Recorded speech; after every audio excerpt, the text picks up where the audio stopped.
Right Congress లో జగిత్యాల వివాదం ఇంకా తెలంగాణలో హీట్ పుట్టిస్తూనే ఉంది. ఎమ్మెల్సీ పదవికి రాజీనామా చేసేందుకు జీవన్ రెడ్డి నిర్ణయం తీసుకున్నట్టుగా నిన్నటి నుంచి వార్త చక్కర్లు కొడుతోంది. అయితే జీవన్ రెడ్డితో బట్టి విక్రమార్క భేటీ అయ్యారు. అయితే పార్టీ మారే ఆలోచన అయితే తనకేం లేదని జీవన్ రెడ్డి చెప్పినట్టు తెలుస్తుంది. బీజేపీ నుంచి తననెవరో సంప్రదించారని, బీజేపీలోకి జీవన్ రెడ్డి వెళ్ళిపోతున్నారు అంటూ నిన్నటి నుంచి జరుగుతున్న ప్రచారం ఏదైతే ఉందో అసలు తనని ఎవరూ బీజేపీ నుంచి సంప్రదించలేదు అన్న విషయాన్ని జీవన్ రెడ్డి బట్టి విక్రమార్కకి చెప్పినట్టుగా తెలుస్తోంది.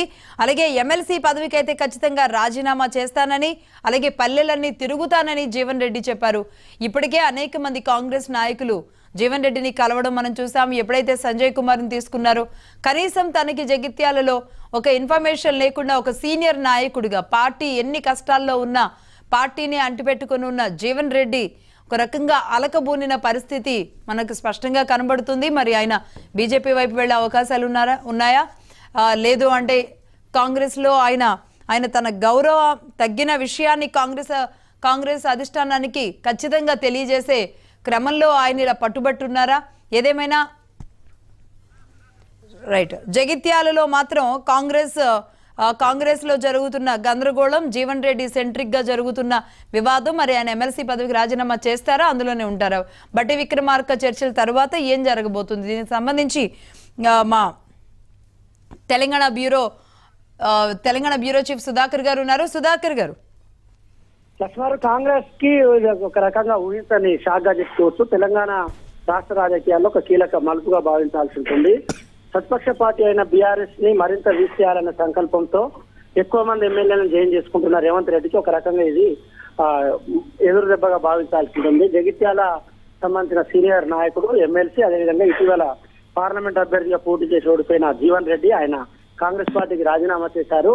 కాంగ్రెస్ పార్టీ జగిత్యాల ఎమ్మెల్యేగా ఉన్న సంజయ్ ని జీవన్ రెడ్డికి సమాచారం ఇవ్వకుండా, జీవన్ రెడ్డికి తెలియకుండా జాయిన్ చేసుకోవడం పట్ల ఆయన కినుకు వహించారు.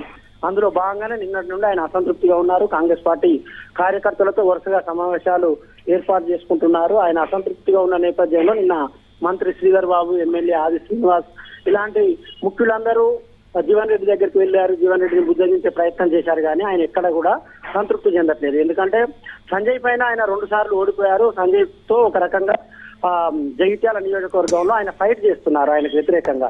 ఎందుకంటే బీఆర్ఎస్ ప్రభుత్వం అధికారంలో ఉన్నప్పుడు సంజయ్ ని ఎదుర్కొని నిలబడడం అంటే అది మామూలు విషయం కాదని ఒక చర్చ కూడా ఉంది. కాబట్టి కాంగ్రెస్ పార్టీలో ఉంటూ కాంగ్రెస్ క్యాడర్ ను సంజయ్ నుండి కాపాడుకుంటున్న తరుణంలో కనీసం జీవన్ రెడ్డికి సమాచారం ఇవ్వకుండా సంజయ్ జాయిన్ చేసుకున్నాడు అనేది ఆయన చేస్తున్న ప్రధాన ఆరోపణ. సీనియర్ గా ఉన్నాడు, 40 ఏళ్లు కాంగ్రెస్ పార్టీలో కొనసాగుతున్నప్పటికీ తనకు సమాచారం ఇవ్వరా అంటూ ఆయన తీవ్ర అసంతృప్తి వ్యక్తం చేస్తున్నారు. అందులో భాగంగానైతే ఇవాళ రాజీనామా చేశారు. ఇప్పటికే ఆయన బుజ్జగించేందుకు కాంగ్రెస్ పార్టీ నుండి అధిష్టానం కూడా ప్రయత్నం చేస్తున్నారు. ముఖ్యమంత్రి రేవంత్ రెడ్డితో పాటు మిగతా మంత్రులు ఢిల్లీలో ఉన్నారు.